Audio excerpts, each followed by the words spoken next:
ndagusuje kandi ngufurije byiza hano sura hatandukanye hirya no hino uri hatandukanye ngo ayinikaze muri aya makuru nitwa Ajabo Marashi. Reka tuganire ku makuru agezweho muri Asirazuba bwa hagati hari intambara ihuza Amerika, Iran ndetse na Israel kuri uyu munsi.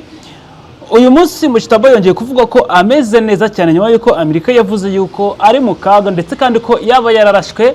Amerika yavuze ko uyu mugabo yarashwe kandi ko agwe nabi cyane kubera ko ngo hari misile z'abanyamerika zari zamurashe igihe yari kumwe ngo na se, ariko umwe mu bantu muri hafi bamwungirije yatangaje ko ameze neza kandi ahogiye mu bikorwa bitandukanye byo gushaka ibisubizo ku kibazo cy'umutekano muke uri muri Iran.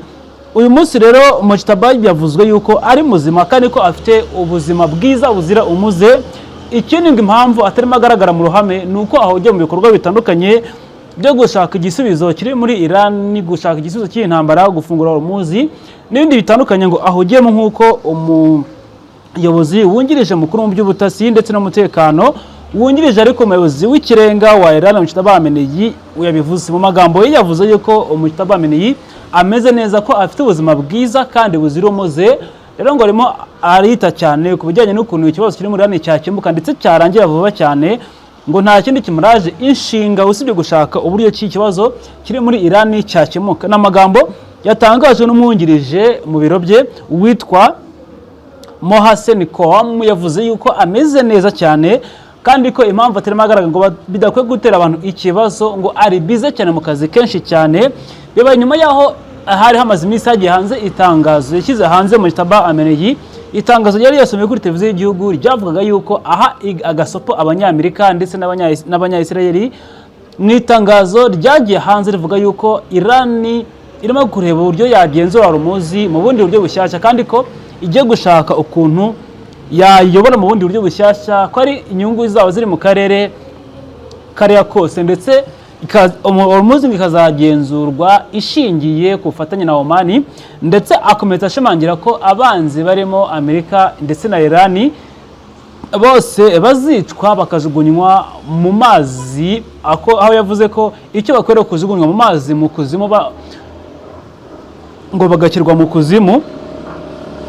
Ikindi muri iri tangazo yashyize hanze yavuze yuko abanzi b'abanyamerika ndetse n'abanyesirayeli bari mu byambu bya Iran, umuhoro wa Hormuz, abafunze umuhoro wa Hormuz bari mu byambu byabo, yuko igihembo bakwiriye bazicwa na Iran, ndetse amara kubica ikabashyira mu byambu mu mazi neza neza. Muri abo banzi rero bagomba gupfa nk'uko itangazo yavugaga, ngo harimo abanyamerika n'abanya-Iran ndetse na Trump ngo yazamo, ndetse na Israel umuyobozi wabo Netanyahu ngo yazamo, kuko nibo banzi bakuru bayoboye abandi banzi mu bantu bagomba kuba bapfa bagwe mu bitero bya Iran barimo, nk'uko itangazo ryabivugaga. Ikindi itangazo yashyize hanze ryavugaga yuko ngo abanzi benshi baturuka hanze aribo ba Iran, abo b'abanyamerika n'abanya-Israel ngo ni ibisambo. Yavuze ko bano bantu bose ngo ari ibisambo, kuko ngo ikibagenza muri Iran ngo ni ugusahura umutungo bijyanye na peteroli bakawuvana muri Iran hanyuma bakawujyana hanze y'ibihugu byabo. Ashimangira ko nta neza bafite iki gihugu cya Iran usibye yuko bagamije gusahura ndetse bakanateza umutekano muke n'imyivumbagatanyo muri kino gihugu.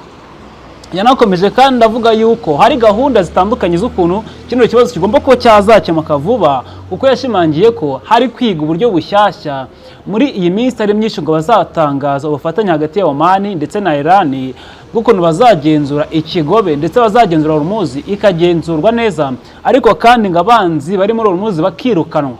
Itangazo ririmo ibintu byinshi cyane, ariko yongera none muri iri tangazo gushimangira yuko umuntu wese utekereza kuvuga kuri Iran nabi ko azabigiramo ingaruka. Yongeye kandi kuvuga ko Iran izakomeza kubungabunga ingufu za nucleaire, ndetse Iran ikazakomeza gukoresha misile zitandukanye ndetse kanazibungabunga, kuko mu itangazo yavuze yuko Iran ngo ifite uburenganzira bwayo bwuzuye bwo gukoresha ingufu za nucleaire, ndetse yavuze yuko ifite n'ubushobozi bwo kugenzura neza misile, kandi ko misile ndetse na nucleaire bizabungabungwa nk'uko amazi agenzurwa, ikirere nk'uko kibungabungwa, nk'uko ubutaka bubungabungwa, ngo niko na nucleaire na misile bizafatwa neza. Mu itangazo yashyize hanze ryarimo ibintu byinshi cyane byabisobanuraga.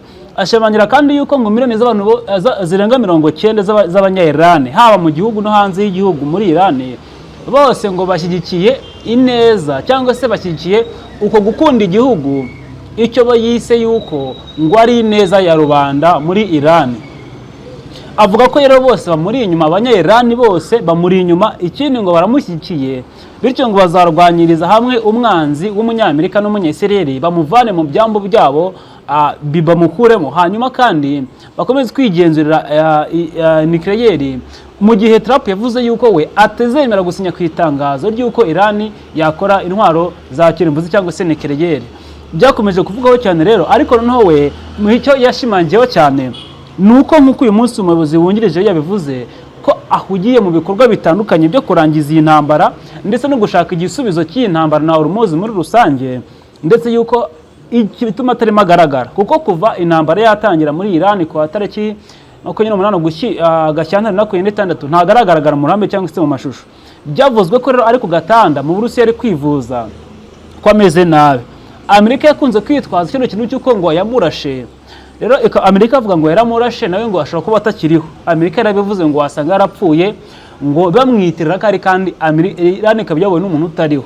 Rero niyo mpamvu uyu mugabo umwungirije yaje akavuga ngo Mujtaba ameze neza, afite ubuzima bwiza kandi buzira umuze, ngo impamvu atarimo agaragara si icyo cy'uko mwamwishe, oya ni muzima, ahubwo impamvu atagaragara mu ruhame ni uko ahugiye mu kazi k'igihugu, ahugiye mu gushaka ineza y'abanya-Iran no gushaka igisubizo kiri muri Iran, mu gihe ariko ku ruhande rwa Amerika ivuga ko izakomeza kurwana ibisubizo yuko yo ishobora kuba yiteguye gukomeza intambara, kuko mu magambo yakomeje kujya hanze kuri uyu munsi byagaragaje ko Amerika ishobora kuba ishaka gukomeza intambara kugira ngo ikomeze ibiganiro. Inzira y'ibiganiro isa n'iyahagaze cyangwa se isa n'iyanze. Niyo mpamvu Mujtaba ahugiye mu bisubizo, yanavuze yuko azica abanzi bose harimo abanyamerika n'abanya-Israel.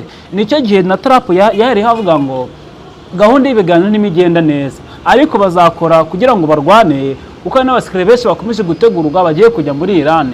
Hari abasikare benshi bagera ku 1000 muri Amerika bari gutegurwa kujya muri Iran.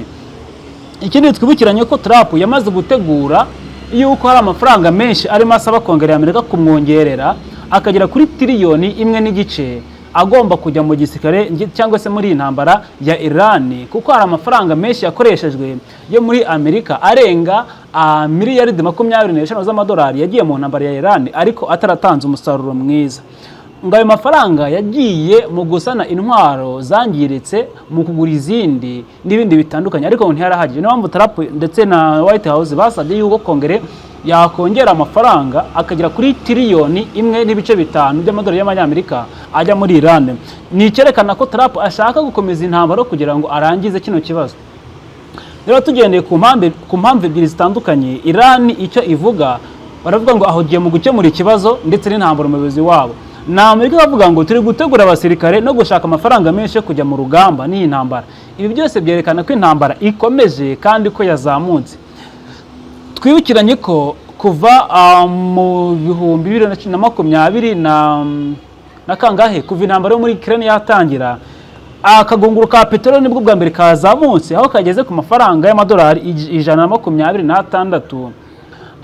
Karahenze cyane. Ibiro bishingiye ko intambara ikomeje kuzamuka ndetse ikiguzi cy'ibiciro gikomeje guhenda, n'ubwa mbere bayo muri iyi myaka myinshi ishize. Ikindi hakomeje kugaragara ibihugu byinshi kugerageza kuvuga ko bitabyishimiye, ariko muri rusange ya magambo ya Mujtaba yakomeje gukoroza abantu, ndetse na Trump aramukoroga cyane kuba yumvikanisha ko yiswe igisambo, akaba yiswe umwanzi, akitwa ibandi, ndetse ko igihembo cye ndetse n'inyungu ye ari ukumunyuza mu mazi mo hasi mu mucanga, ubwo ni ukumwica bakamurohamo, nicyo bishatse kuvuga. Kuko yavuze ngo abanzi bacu ikibakwiriye ni ukubashyira munsi y'amazi, ni ukubica, ubwo nyine bakoherezwa mu kuzimu. Ni gasopo Iran yakomeje guha abanyamerika ibabwira ko ibyo barimo bikora byose n'ibyo ari kwibwira byo kubuzanya gukoresha ingufu za nucleaire ntacyo bizatanga.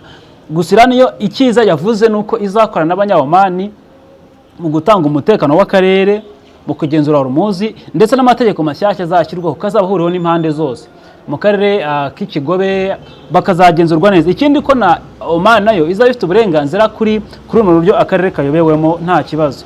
Ariko none avuga ko Oman ishobora kuba yazafatanya, nibiri kuvugwa ko Oman igirwa inama ishishikarizwa kuzaza kwifatanya n'abanya-Iran kugira ngo birukane mu byambu bya Iran cyangwa se mu byambu bya Hormuz abanyamerika barimo bituma nta winjira nta nusohoka muri Hormuz avanyemo peteroli.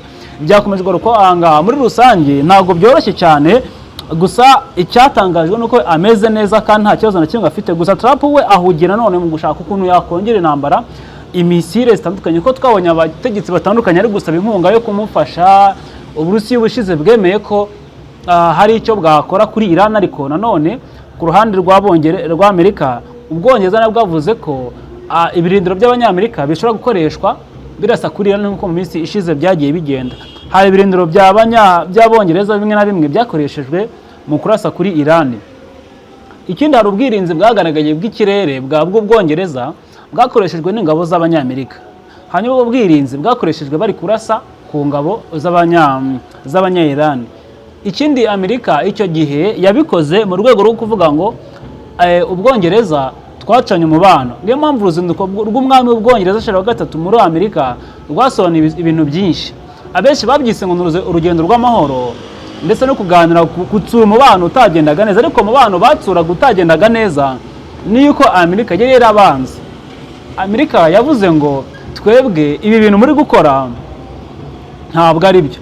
Niyo mpamvu yavuze ngo tugiye gukemura ikibazo muri rusange, muze mwifatanye natwe mu gukemura ikibazo. Nibyo byatumye rero hakomeza gushakwa umuti w'ikibazo, izo mpande zose zikifatanya kugira ngo babashe kuba bakemura ikibazo ndetse barwanira hamwe nk'umuntu umwe muri rusange. Hanyuma reka nsoreze hano, murakoze cyane.